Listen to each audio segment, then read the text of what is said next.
legasi Jokowi. Jadi kalau Jokowi mau bilang siapapun presidennya asal dia pro IKN, gue kasih sponsor, gue kasih endorsement.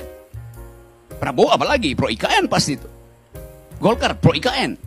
Itu benchmarknya mau dihitung di situ. Pro apa enggak tuh? Anies bilang ya oke, ragu-ragu, jawab aja pro apa enggak. Kan ada presidennya tuh, Anies pro Pulau G. Yang lain boleh dihapus, tapi Pulau G udah dimulai pembangunannya. Atas dasar presiden itu juga bisa dipakai buat IKN. Pembangunan udah dimulai kok Pak Jokowi, kenapa mesti dilarang tuh?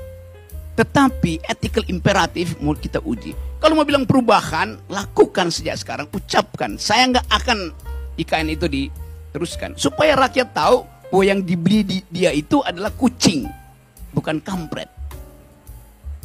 Atau bukan cebong. Jadi ini yang saya maksud, kita berupaya.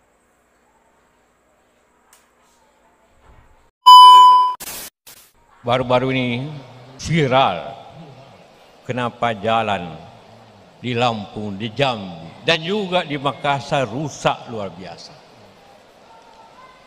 Di dalam pihak kita bangga bahwa pemerintah, juga waktu saya pemerintah, mempunyai jalan tol 2.600 km.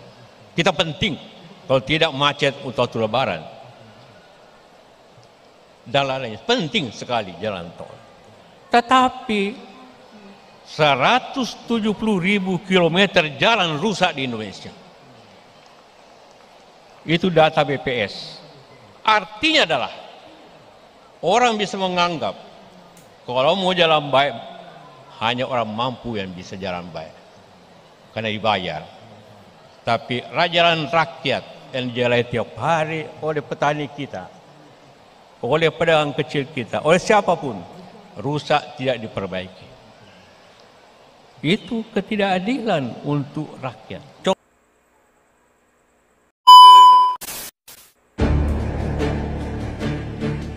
Ya bagi saya sih Anies jadi calon presiden aja udah prestasi sendiri bagi dia. Jadi calon saja udah prestasi ya. Iya kan, udah calon, udah hebat itu gitu kan. Nah soal menang atau tidaknya itu mungkin soal apa namanya itu nasib. Itu kan seperti yang disebutkan oleh Anies sendiri. Kenapa saya sebut ini soal nasib? Ya itu Anies juga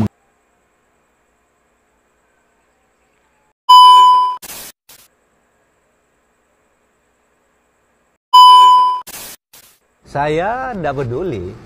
DPR nodo saya curi panjung, cari popularitas, sentimen politik, macam-macam. Yang saya agak sedikit tersinggung itu ketika, tetapi tidak apa-apa, ketika Johan Budi mengatakan saya ini mantan KPK. Oke. Tahu kotoran setiap orang gitu. Nah kalau itu ditujukan kepada saya tantang apa urusan saya di KPK kalau dia tahu sesuatu. Kalau urusan lain sih saya tidak masalah. Tapi kalau dalam konteks KPK dia bilang saya nih tahu kotoran setiap orang, semua yang ada di sini saya tahu, saya pernah kerja di KPK gitu. Ya tapi saya diam aja. Tapi menurut saya itu kelewatan kalau itu ditujukan untuk saya gitu. Karena setiap ada kasus KPK nyebut saya datang sendiri minta diperiksa, kok periksa. Ini anak buah saya ada periksa gitu. Dan waktu itu Johan Budi di situ. Iya. Sebagai juru bicara bukan Iya. bukan komisioner. Bukan komisioner. Iya.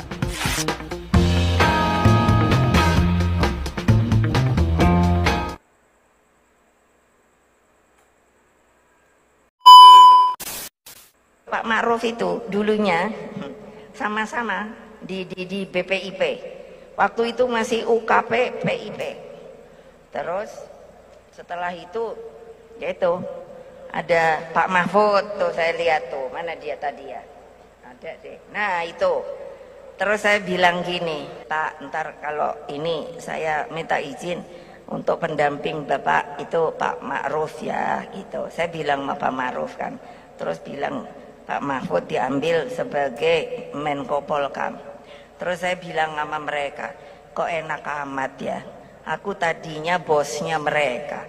Tiba-tiba diambil sama Pak Jokowi. Tung. Lah aku kok ora dijupuk ya? Lah kan mestine ya katut no aku.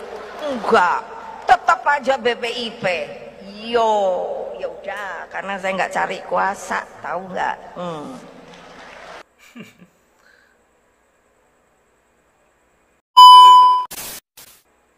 Coba kamera lihat ke sana tuh, ke belakang, ke panggung itu tuh. Saya mau terangkan sedikit itu. Coba saya tanya pada KPU ya.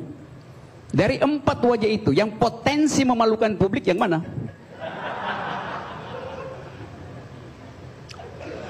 Dari yang 4 itu, yang potensi memalukan publik yang mana? Keempatnya itu putra-putra terbaik bangsa, Bang. Oh, pertanyaan saya, Anda bilang ada potensi dipermalukan. Yang mana yang potensi dipermalukan oleh publik? Tentu saja empatnya adalah putra terbaik. Kan ketua KPU nggak bilang itu adalah putra terbaik. Kotesinya adalah ada yang harus dijaga supaya tidak dipermalukan. Pertanyaan saya, yang mana yang punya potensi? You nggak usah jawab, kasih kisi-kisinya aja gitu. Oke teman-teman semuanya, itu tadi cuplikan video TikTok. Jadi Bu Megawati itu selaku ketua umum partai juga pernah menjadi bos-bosnya mereka, bosnya Pak Mahfud, bosnya Pak Jokowi, bosnya Pak Ma'ruf Amin dan sebagainya. Dan yang jadi pertanyaan buat saya, ini kan di Indonesia itu dari Bung Karno, Bung Harto, terus Pak Habibie, Pak Gus Dur, terus Bu Mega, Pak SBY, dan sekarang Pak Jokowi, semuanya itu menjadi ketua umum partai. Contoh Bung Karno menjadi ketua umum PNI, terus kemudian Bung Harto, kemudian ada Pak Habibie karena melanjutkan ya, jadi bukan ketua partai. Kemudian ada Gus Dur menjadi ketua partai PKB. Bu Mega itu juga melanjutkan kepemimpinannya Gus Dur. Kemudian Pak SBY ketua umumnya Partai Demokrat. Nah, yang ketujuh ini Pak Jokowi ini bukan menjadi ketua umum partai, tapi menjadi petugas partai. Makanya kalau setiap ada Bu Mega itu mencolek-colek dikit terhadap Pak Jokowi, walaupun Pak Jokowi itu presiden, tapi di hadapan Bu Mega gini. Contohnya kemarin ada Pak Bambang Pacul kan, DPR itu kalau misalnya Pak Mahfud MD kan mengusulkan bahwa perampasan aset itu dihapuskan kan, agar meminimalisir adanya korupsi. Apa ya responnya Pak Bambang Pacul? Responnya Pak Bambang Pacul yaitu Bambang Pacul siap, kan? Itu artinya DPR tapi kok ngikut ke ketua umum partai. Nah, ini tugas DPR lo ngikutin partai gitu ya. Coba kalian komentar di kolom bawah ini ya, silakan bebas mengeluarkan pendapat kalian. Kita berjumpa lagi di video berikutnya. Selamat